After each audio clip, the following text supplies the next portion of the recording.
own jokes. Say them like I do. Which was actually a relief because this whole time I thought you were serious when you said you held off on retirement just to torture me. I'm just kidding, brother, I love you. The final tip he gave me was to go through my years and pick a defining moment. I nodded my head as if I knew exactly what he meant, but I had no clue. And a defining moment? Is that like a time where I know who I am, I have confidence or something like that? It could be however you want it to be. But I want to share with you not so much my defining moments, but my redefining moments. Moments of redefinitions is what I'm going to call them. Moments where I thought I knew what was up, and suddenly I was not sure. It is in those moments where my eyes were open to something that I was not aware of before, and now suddenly have a better grasp on the world around me. These sort of moments make a huge impact on a sedentary person like myself. Sedentary, more so in my thinking than my physicality. What I'm trying to say is, in more pleasant terms, I'm as stubborn as a mule. Before entering Incarnate Word, I was sure I was the quickest girl in town. The bee's knees, the cat's pajamas. Incarnate Word had no idea what was about to hit them.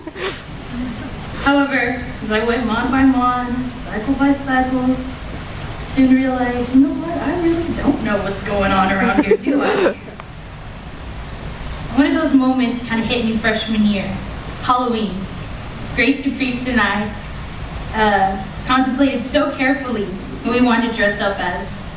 Whatever it was, we had to knock the socks off of everyone. Had to keep them laughing, splitting their sides on the floor. We wanted to be the most hilarious duo walking through that gym. And the solution was clear. Ostrich riders. We were so sure as we marched in that assembly with our tails high in the air that no one would be able to top us.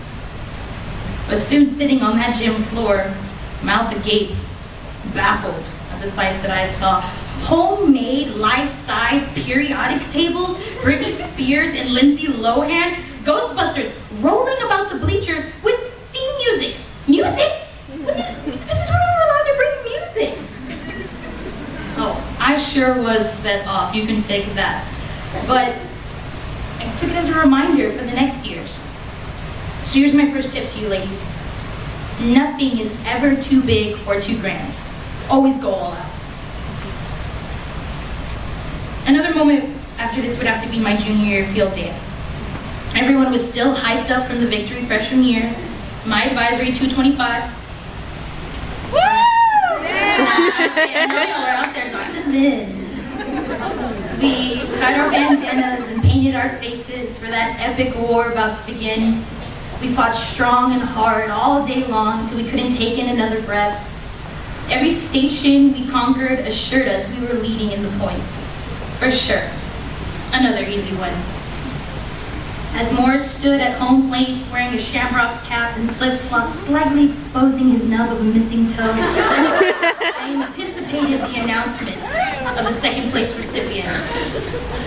One line kept playing in my head over and over again.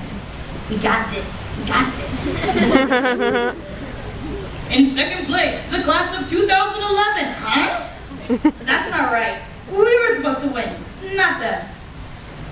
Although it was lame that the class of 2010 won field day, I could not help but feel a sense of accomplishment. Sure, we did not get first place, but we gave it our all until the very end.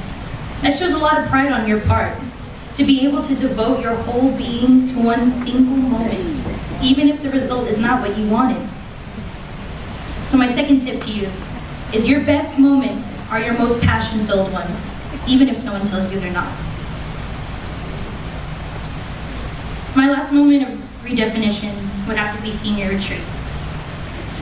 While there at our retreat site, I told you things as only you have the power to make this year what you want it to be, how I was sure that this year was going to be as amazing as the rest, how I'd never seen a class as talented or creative or compassionate as ours, and how you all pushed my idea of impossible to all the new limits.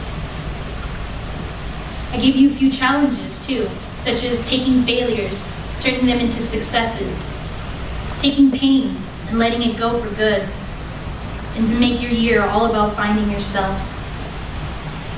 To be honest with you, I was not too sure in everything I was saying.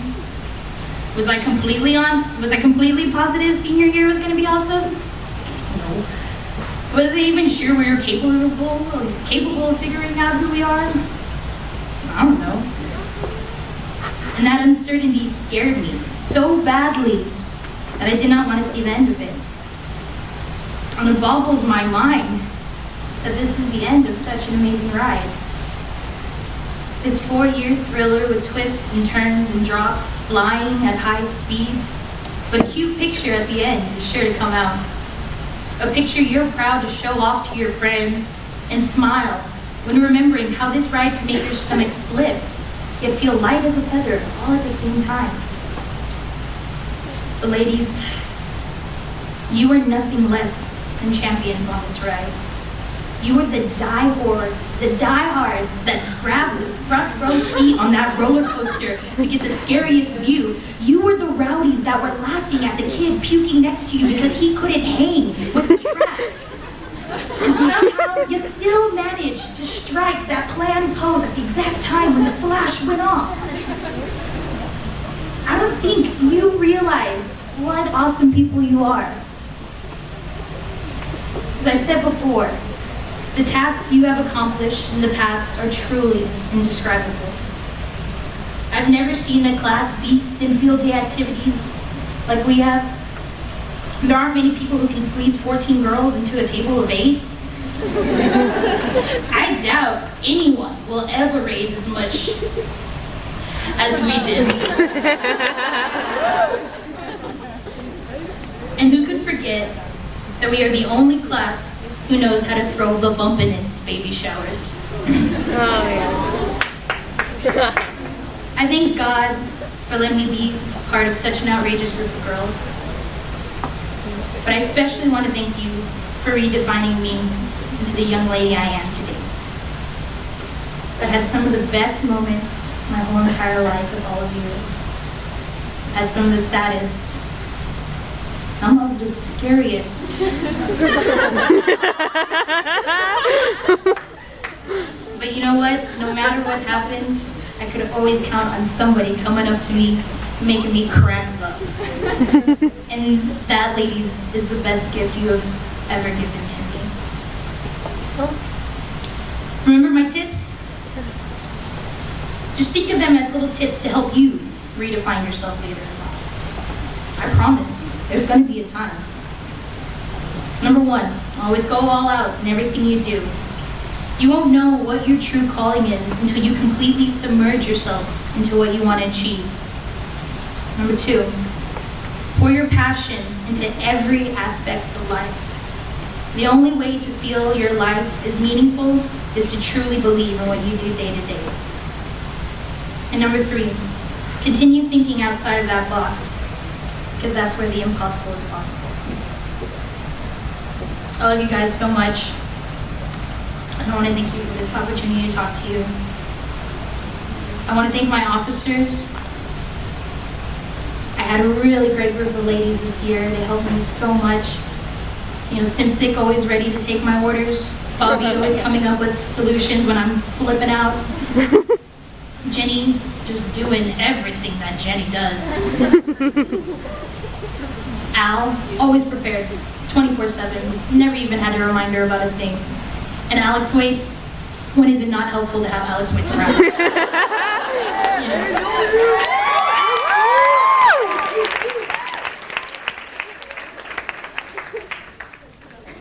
So, I just want to say again, thank you, and I love you guys so much.